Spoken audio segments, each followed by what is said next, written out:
From the Aishin Broadcast Studio, it's the Executive Spotlight.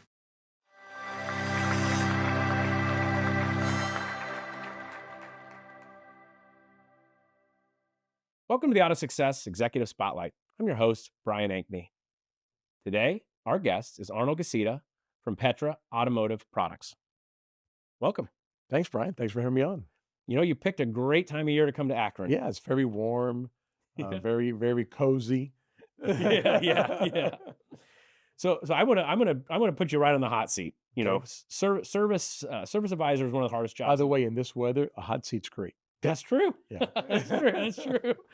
But you know, the service advisor, he's got a really hard job. You know, Yes. phones ringing, the customers are in line. You know, so when a service advisor is engaged with one customer and they see another customer that's starting to look a little unhappy because nobody's greeted them yet, how do they diffuse that situation? Acknowledgement. So we train that in our class all the time. If you do not acknowledge customers coming in, regardless of how busy you are, it is a ticking time bomb.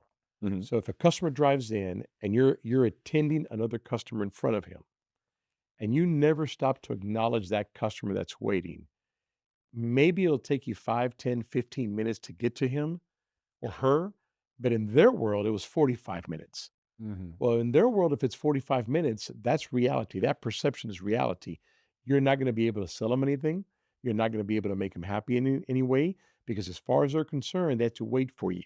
So, regardless of how busy you are, regardless if you're attending a customer, when another customer comes in, gracefully say, "Excuse me a minute, sir." Walk over to that customer, say, "Ma'am, I know you're here. Sir, I saw you're here. Give me 1 second. I'm wrapping up with this customer and I'll be right back." That acknowledgement stops the ticking time bomb. Wow. I mean, it sounds pretty simple, Easy. And it'll take you a couple seconds.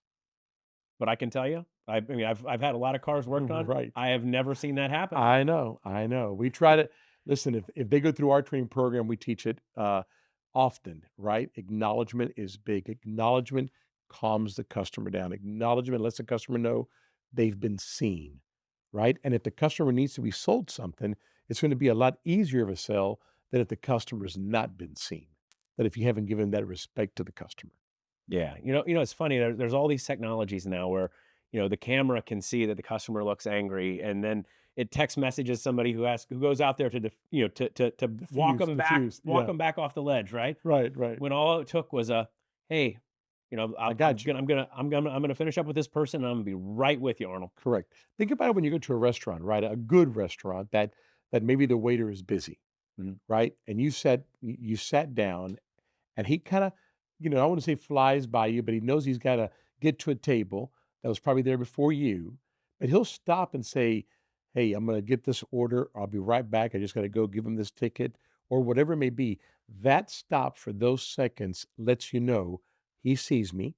He knows I'm here. He's going to come back and take your order. You're not going to be lost, Yeah. right? It's the same thing in the automotive industry.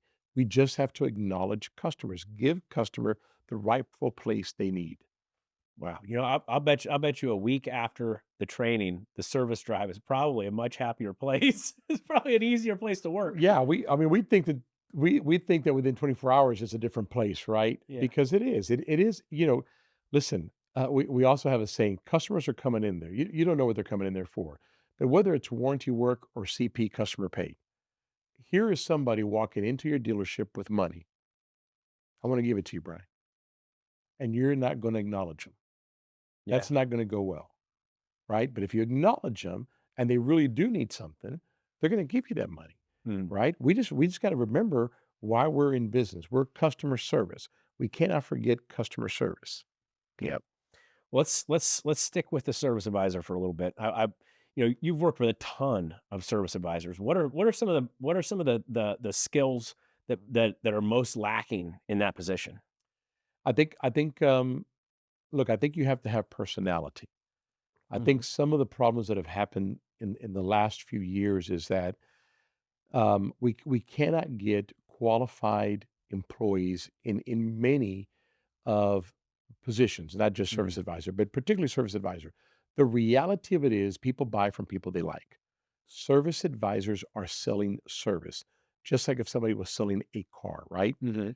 Personality matters. I think we I think we move technicians to advisors incorrectly. I think there are technicians that can make incredible advisors, Hmm. but I don't think all technicians can be advisors, no matter what their knowledge is, because it is a people to people business. So to us, and what we tell dealers is personality matters above all things. I can teach you about the car. I can teach you how to read a menu. I can teach you how to talk to a customer, but I can't teach you to have that personality that customers feel at ease Hmm. and are going to trust you, right? So you got to have that personality. So people need to start looking at personalities more than maybe education or qualifications, because you can be the most qualified person in the world, but if you've got a terrible personality, not only are you not going to sell, not only are you not going to make money for that dealer, but you're going to have people leave and not come back. Yeah.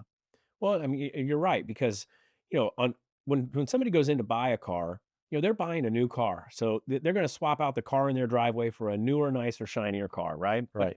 but a lot of times when you go into service, you're stressed out because you're going to fix a part that you don't even know what it is, and you're going to spend a whole lot of money, and you're going to have the same car in the driveway. So it's you've got a person who's upset because their car is broken. They're scared because they don't know how much it's Yeah. going to cost. They're anxious. They don't know the price. Yeah, yeah. I mean, like you really need somebody that can comfort them. Engine light came on or some light came on and they don't even know what it is. Yeah. Or a letter came in the mail, right? You have a recall for whatever it is, right? Recall could be a small little vacuum hose, but in their mind, it could be my car's going to blow up. I got to get in there quick, Yeah. right? They don't even know if they should start the car, right? Yeah, Most yeah, yeah. cases, that's not the problem.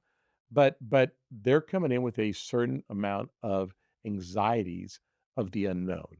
Well, if your personality is not one that calms people down, you're losing. Yeah. You're losing. And and I tell you this as well. It doesn't matter what happened to you. It doesn't matter what's happening in your life. Customers don't care, right? It's game day. Yeah. You got to smile and you got to treat customers the way they deserve, make them feel good.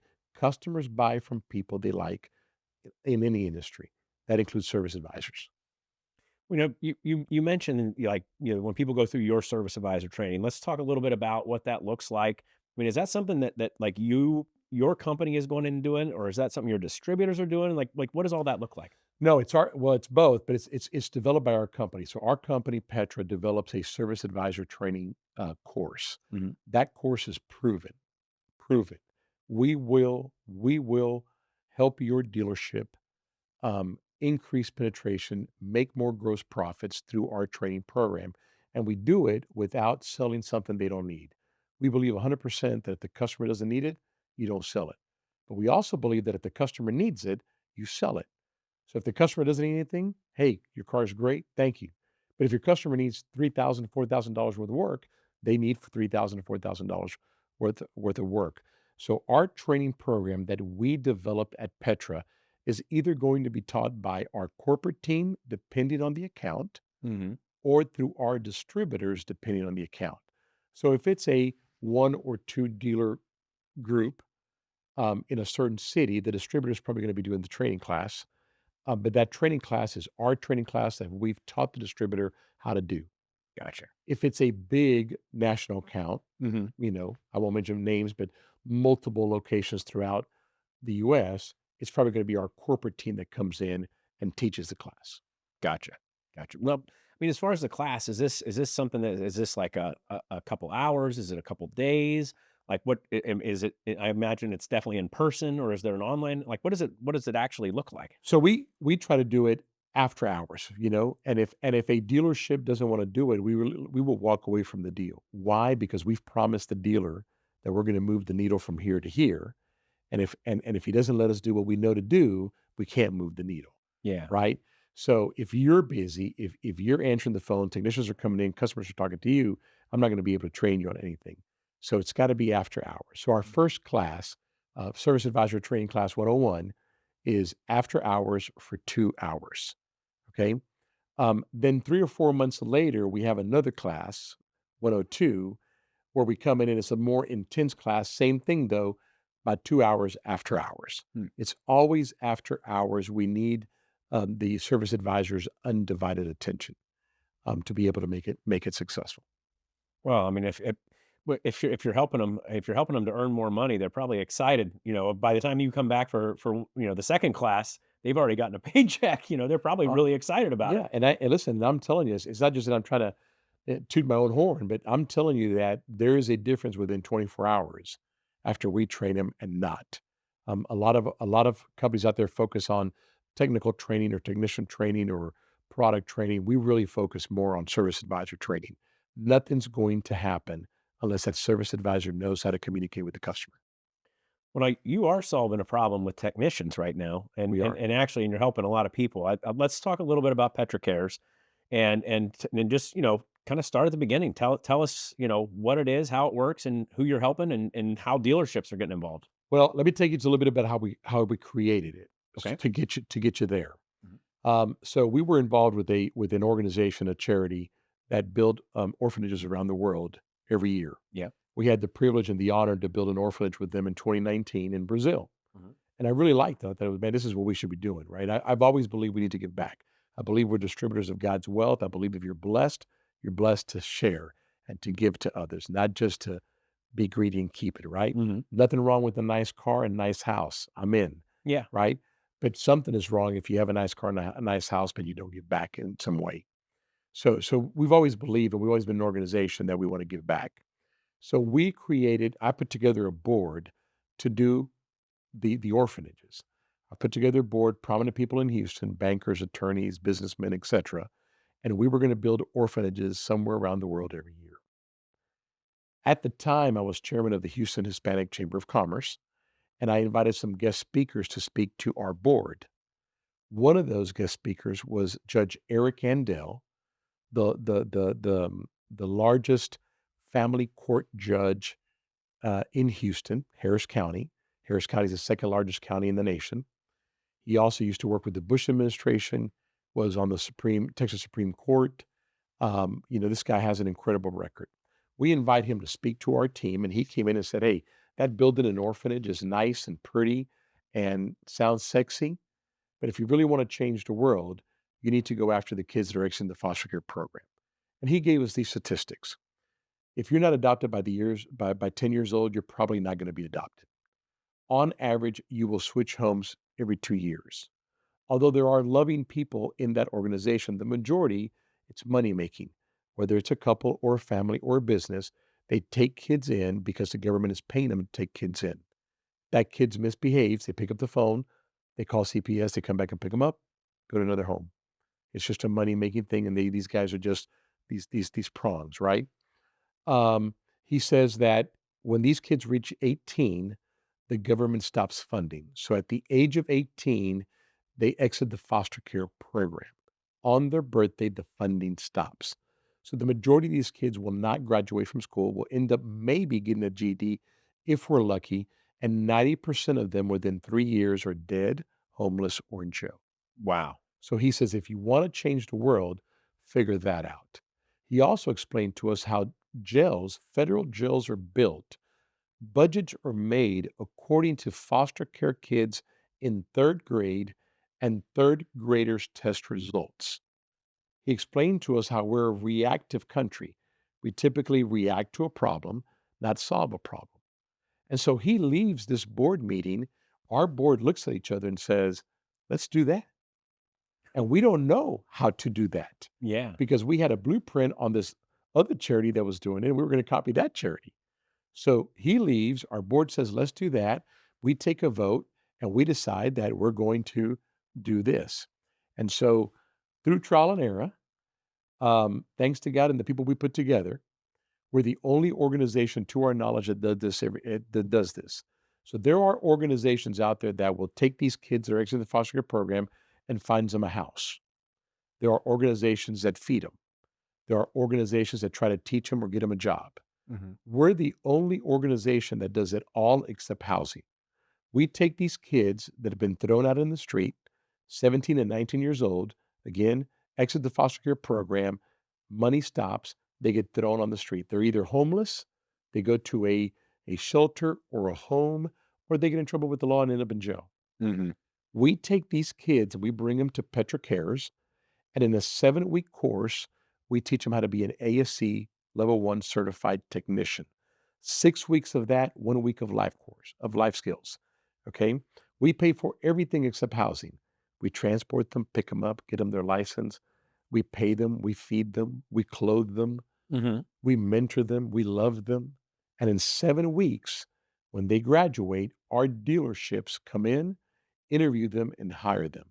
So they go from being kicked out, not loved, in trouble with the law, in some home, in some shelter, to having a career at a dealership, making good money and a great future, all within 7 weeks.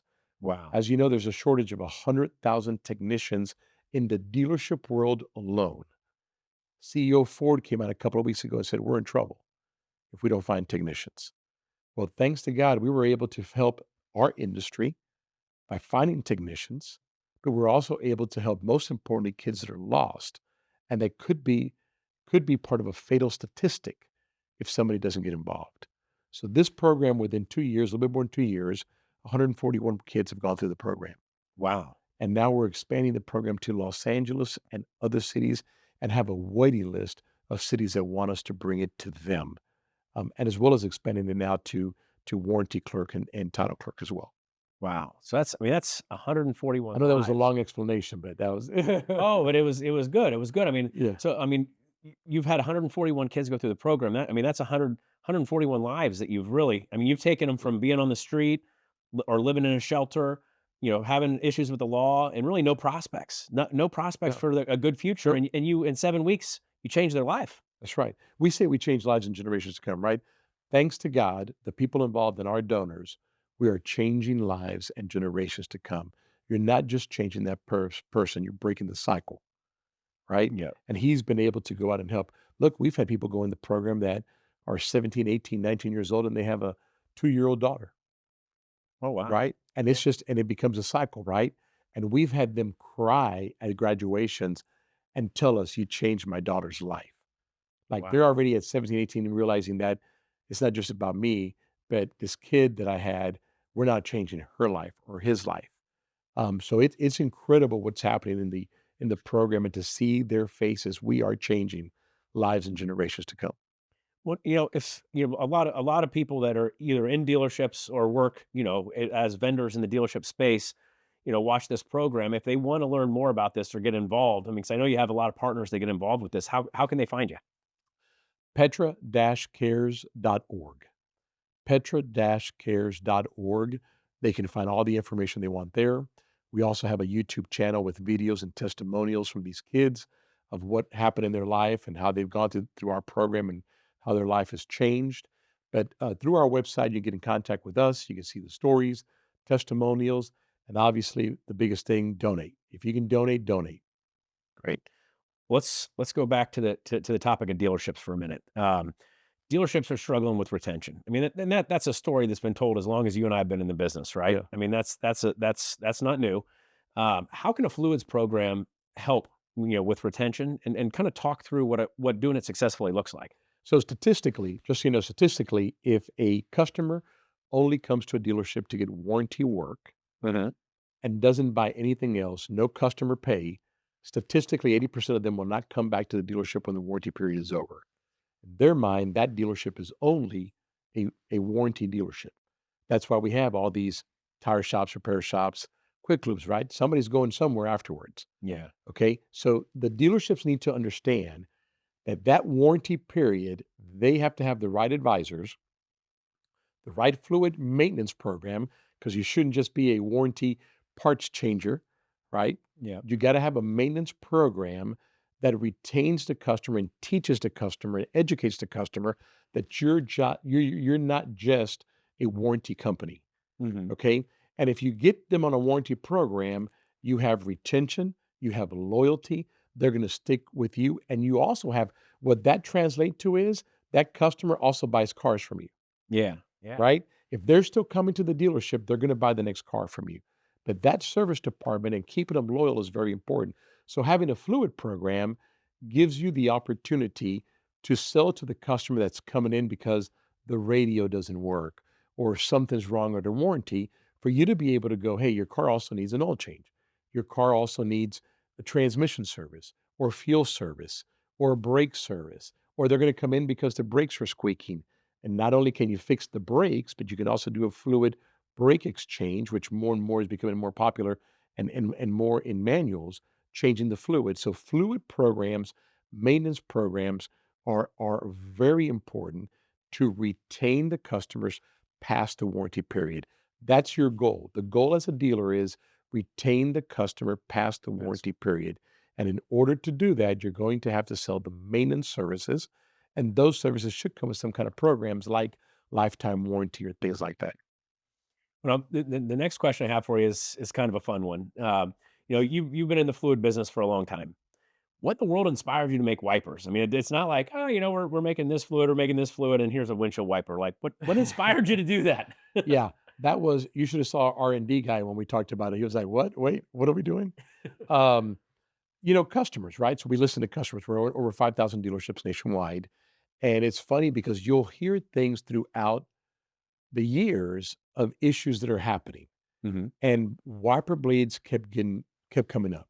The cost of wiper blades, the availability of wiper blades, back order on wiper blades. All of these things were coming up, even with the OEs that we do business with.